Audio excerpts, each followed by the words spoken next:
Guys, good morning. So it's already 11 o'clock and I'm just getting things ready slowly because we are going to open our business, our guest house very soon. So it's the start of the new season again, so 2026. So for the last few days, when I got back from the Philippines, actually guys, yun nag-holiday kami na anak ko sa Pilipinas, sa Cebu, because I'm from Cebu. And yes, a couple of days after we arrived, we had to get things ready. We had to do a lot of orders. We had to buy a lot of things ready for the business. So we are opening very soon. So, ayan guys, malapit na talaga kami mag-open. And then we bought all these drinks, ayan, for the fridge para sa kanilang snacks. And this is a box of biscuits. And then ito, we had to put some things already. So merong crisp, merong chocolate, at saka ganun mga snacks, chichirya. And then we'll put the drinks inside there. Water, tapos yung soft drinks. So we've got our water already there. So ayan guys, we are slowly getting ready. The rooms are finished, all done. And then dito naman sa dining room, I've been slowly doing it up. That's what you can see, ayan. So later on today, I will finish the dining room, get that ready. So yeah, and so we are getting there. We are prepared now, guys. Ready na kami to start the business for 2026. So, ang daming ganap, guys, kasi yun nga, dito na lang tayo sa dining room kasi yung lighting ba is very good. Yun nga guys, nag-holiday kami sa Pinas, sa Cebu. It was a short one, but it was really nice to see the family and then explore and just had a good time. You know, it was just very relaxing to just not do anything. So ayan guys, kasama ko si Sam. Kami lang dalawa kasi nga it's very expensive yung fare.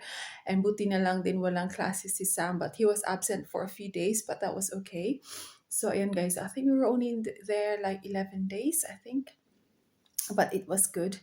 We had so much fun, and yeah, it's just a nice time to relax and see the family and spend time with them and just enjoy, right? But anyway, guys, I just want to share to you yung yung experience ko, like extreme, very, I'm not gonna say very extreme, but I felt it was very extreme for me.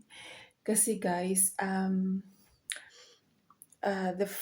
when we got there, yung okay naman lahat naman, yung plane, the journey was fun, immigration and everything went really well, really quickly, and I was so impressed. And then yun nga guys, nagstay kami ng hotel, tapos nagpa-Boracay kami for a few days, so that was good fun. And pagbalik namin from Boracay, we stayed in a condominium sa Ayala IT Park, which was really nice.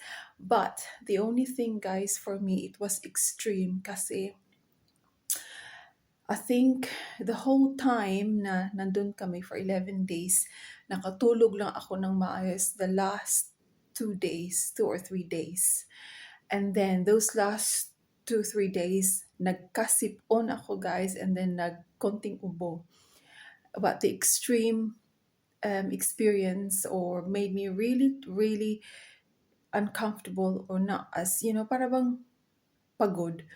Hindi talaga ako nag-enjoy. I enjoyed, but I really, it would have been much better if, the extreme was wala akong tulog, guys.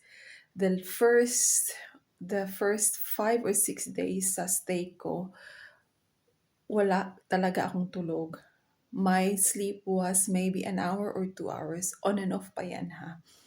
I don't know if it was just the weather, the bed, kasi alam mo naman guys, yung bed sa Pilipinas, matigas. Dito sa UK, very comfortable, very medium, soft, medium, hard, yung parang ganun ba.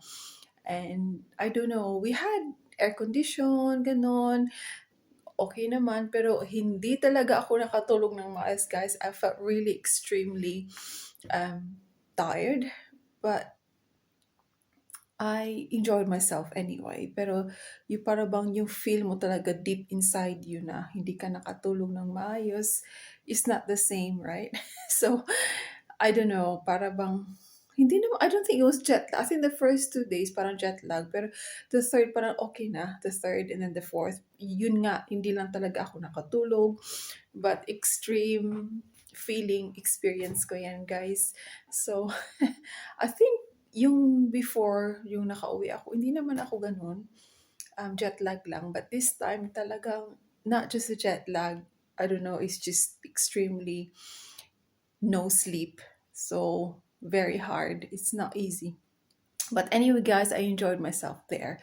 So, yun lang, guys. Share ko lang sa inyo na maybe ganon din kayo, no? Kasi it's quite warm sa Pilipinas, mainit. Kahit merong aircon, parang di pa rin yung para bang enough ba.